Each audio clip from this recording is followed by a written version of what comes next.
রাজ্য জুড়ে শিক্ষক নিয়োগ দুর্নীতির মাঝেই হরিশ্চন্দ্রপুরে গ্রেপ্তার ভুয়ো প্রাথমিক শিক্ষক। হরিশ্চন্দ্রপুর ২ নম্বর ব্লকের অন্তর্গত সুলতাননগর এলাকায় রাধিকাপুরের বাসিন্দা মোহাম্মদ মহসিন ২০১৭ সালের মার্চ মাসের ১৬ তারিখে কুমেদপুর বেতাহাল প্রাথমিক বিদ্যালয়ের সহ শিক্ষক পদে যোগদান করেন তিনি।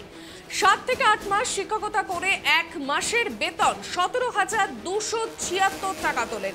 এরপরে ওই ব্যক্তির সমস্ত ডকুমেন্ট ভেরিফিকেশনের সমস্ত সময় জাল নিয়োগপত্রের বিষয় ধরে ফেলে প্রশাসন।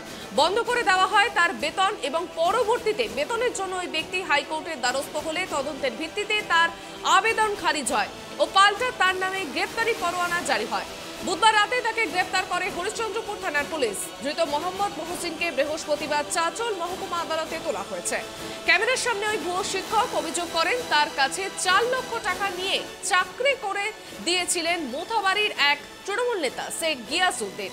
সমগ্র ঘটনায় তীব্র কটাক্ষ বিজেপির, সাফাই তৃণমূলের। প্রশ্নের মুখে তৎকালীন স্কুল ইন্সপেক্টর সৈকত ঘোষের ভূমিকা। ঘটনা সামনে আসতেই শোরগোল পড়েছে জেলা জুড়ে।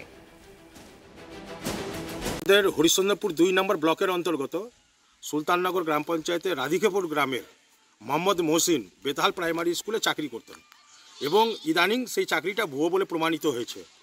খুব লজ্জাজনক বিষয়, সারা রাজ্য জুড়ে ভুয়ো শিক্ষক দুর্নীতি তো চলছিলই, তার মধ্যে আমাদের হরিশ্চন্দ্রপুর ব্লক 2টাও কিন্তু বাদ গেল না। তো শুধু হরিশ্চন্দ্রপুর ব্লক 2 নয়, কিছুদিন বাদে শুনতে পাবেন হরিশ্চন্দ্রপুর ব্লক 1 ব্লক 2 সারা রাজ্য জুড়ে দুর্নীতি।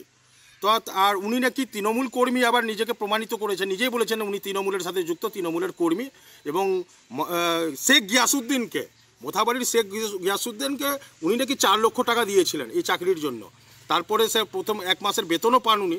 ১ মাসের বেতন পাওয়ার পরে যখন ওনার বেতন বন্ধ হয়ে যায় তখন কিন্তু কোর্টের দ্বারস্থ হয়েছিলেন এবং হাইকোর্ট সেই মানে বিচারে তাকে রিজেক্ট করেছে এবং ওনার প্রতি কেস করেছে। আজকে হরিশ্চন্দ্রপুর লোকাল থানা ওনাকে অ্যারেস্ট করেছে, গ্রেপ্তার করেছে।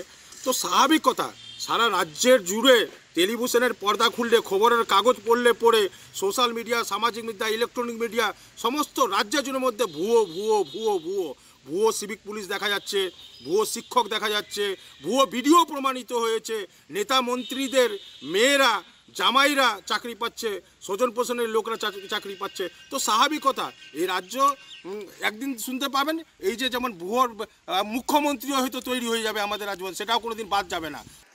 দেখুন, ভুয়ো শিক্ষক বললে যদি কিছু হয় তাহলে ভুয়ো শিক্ষক ধরা পড়েছে, এটা তো প্রশাসন খুব ভালো কাজ করেছে। আর কে কি অভিযোগ করলো, কে কার কাছ থেকে টাকা নিল, এইসব অভিযোগের উত্তর কেন তৃণমূল দিতে যাবে? তৃণমূলের তো এইসব দেখার কথা না।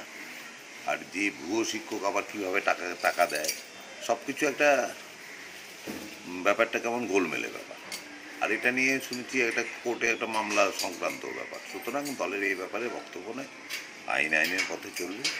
যদি কেউ টাকা পয়সা নিয়ে থাকে, আইনের মতো কাজ করবে।